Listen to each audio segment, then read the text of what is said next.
Good morning, student. In the last class, we have learned about the types of industries. In the types of industries, we have already learned about primary and secondary industries. Now we will learn about tertiary or service industries. What are tertiary and service industries? Primary industries or secondary industries में we have learned about extractive, genetic, manufacturing and constructive industries. Then in tertiary and service industries, all those activities except these activities are considered under tertiary and service industries. For example, tertiary or service industry includes which service ensures smooth and flow includes goods and service in the economy. ऐसी service sector industries where banking transportation takes place is known as tertiary and service industries. ठीक है बेटा, ऐसी industries जहाँ पे primary और secondary activities को छोड़ के जो भी सर्विसेज या सेक्टर सर्विसेज प्रोवाइड होता है उन सर्विसेज को कहते हैं टर्जरी या service industries.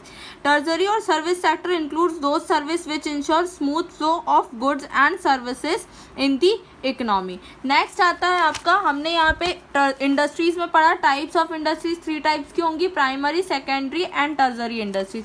Now we will learn about commerce. What are commerce?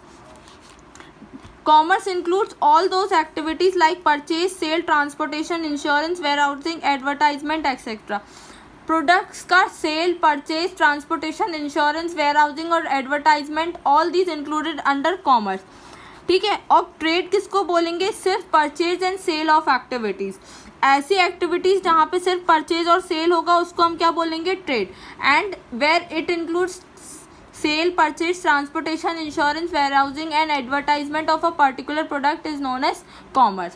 ठीक है. In this it includes all those activities which are related to the transfer of goods from the place of production to the consumer. Commerce की definition क्या होगी? It includes all those activities which are related to the transfer of goods from the place of production to the consumer. Now commerce is further divided into 2 categories, trade and auxiliary to trade. Actually, commerce is summation of trade and auxiliary to trade. ठीक है. Now, trade and auxiliary to trade. What are trade? Trade are further divided into 2 categories on the basis of area and on the basis of quantity. On the basis of area, inland trade, local trade, state trade and national trade. ऐसा trade जो inland हो रहा हो, local area में trade कर रहे हो, हम सेल और परचेज कर रहे हो, कोई सेल स्टेट के बाहर हो रहा हो या फिर कोई कंट्री के बाहर हो रहा हो, ऐसे ट्रेड को हम क्या बोलेंगे? एरिया के बेसिस पे. तो ट्रेड जो लोकली हम एक मार्केट में सेल करते हैं उसको लोकल ट्रेड बोलते हैं. इनलैंड ट्रेड नॉर्मल ट्रेड को बोलेंगे. स्टेट ट्रेड जो state to state trade sale और परचेज हो रहा है उसको स्टेट ट्रेड बोलेंगे. और जो कंट्रीज टू कंट्रीज होता है, मतलब विद इन अ कंट्री होगा, एक स्टेट से दूसरे या फिर एक कंट्री टू कंट्री. और फॉरेन ट्रेड क्या होंगे?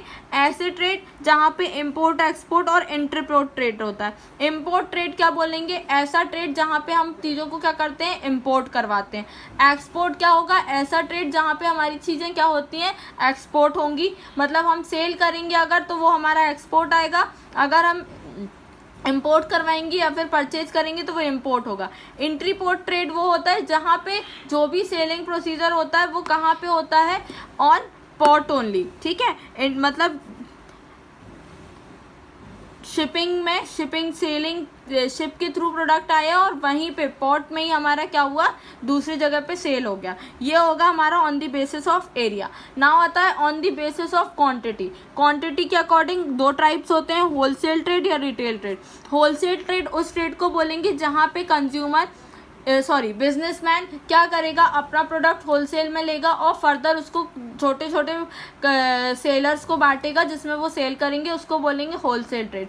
रिटेल ट्रेड का क्या होगा? ऐसे ट्रेड ये होलसेलर जो रहते हैं वो छोटे छोटे रिटेलर्स को देते हैं. और जो ट्रेड डायरेक्ट ऐसा सेल या फिर परचेज जहाँ पे डायरेक्ट कंज्यूमर को अपन सेल करते हैं, कंज्यूमर को प्रोडक्ट पहुँचाते हैं, उसको बोलते हैं रिटेल ट्रेड. छोटे छोटे शॉपकीपर्स को हम बोलेंगे रिटेल ट्रेड. ये हुआ ट्रेड. अब आता है auxiliary to trade.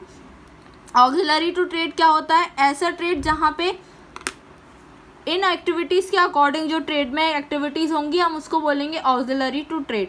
For example, means of transport, means of communication, banks, insurance companies, warehousing, distribution channel, sales and advertisement and agent, ये इंक्लूड होते हैं ऑक्सिलरी टू ट्रेड में। अब हम फर्दर पढ़ेंगे ऑक्सिलरी टू ट्रेड्स, इनका description. तो auxiliary to trade जो होता है वो 6 टाइप में डिवाइडेशन है उसका।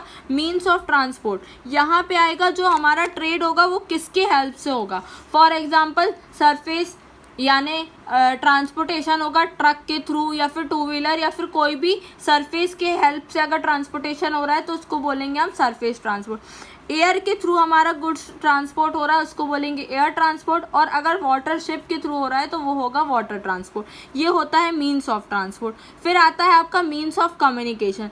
आपका ट्रेड अगर थ्रू कम्युनिकेशन हो रहा है, for example postage, Telegram, telephone, fax, मतलब ये एक्चुअली ट्रेड नहीं हो रहा है, ट्रेड हो रहा है लेकिन इनकी हेल्प से ट्रेड होता है। ये एक्टिविटीज़ या फिर ये सर्विसेज जब तक हम बिजनेसमैन को प्रोवाइड नहीं करेंगे वो क्या बोलते हैं नॉर्मल बिजनेसमैन बिजनेस नहीं कर पाएगा या फिर नॉर्मल फ्लुएंसी या फ्लो में गुड्स और सर्विसेज का ट्रेड नहीं होगा। फिर आता है फाइनेंशियल इंस्टीट्यूशन। हमको अपने गुड्स का फाइनेंशियल भी प्रॉपर सिस्टमेटिक रिकॉर्ड पढ़ना पड़ता है। Commercial bank, industrial bank, investment bank and finance corporation, these are help in the financial institution for the trade. फिर आता है आपका इंश्योरेंस। हमको अपने बिजनेस करने के लिए प्रॉपर एक इंश्योरेंस भी करवाना पड़ता है जो भी ऑक्सिलरी टू ट्रेड के अंडर कैटेगराइज होता है। हमारे गुड्स का लाइफ इंश्योरेंस, मतलब गुड्स का लाइफ इंश्योरेंस नहीं, हम ये बोल सकते हैं कि अपने बिजनेस का लाइफ या फिर बिजनेस के मेंबर्स का लाइफ इंश्योरेंस करवाया। मारीन इंश्योरेंस करवाना पड़ता है। फायर इंश्योरेंस, अगर बाय द वे कोई भी ऐसा रिस्क आ गया या फायर किसी भी चीज़ में फायर लग गई तो हमको उसको इंश्योर्ड हो जाए। और अदर इंश्योरेंस होते हैं जो बिजनेस से रिलेटेड या ट्रेड से रिलेटेड रहते हैं। नेक्स्ट आता है मार्केटिंग। मार्केटिंग में क्या होता है production, stock, sales and warehousing. ये भी एक्टिविटीज़ वेरी इंपॉर्टेंट सर्विसेज रहती हैं ऑक्सिलरी टू ट्रेड्स के लिए। फिर आता है आपका अदर, जहाँ पे आपका recreation, lodging and boarding, domestic services, जो आप अपने कंज्यूमर्स को क्या करते हो, बिजनेसमैन अपने एम्प्लॉयर्स को क्या करते हो, प्रोवाइड करते हो, उसको बोलते हैं डोमेस्टिक सर्विस और other services. This is the chapter all about chapter 1। If you have any doubt then contact me personally. Thank you.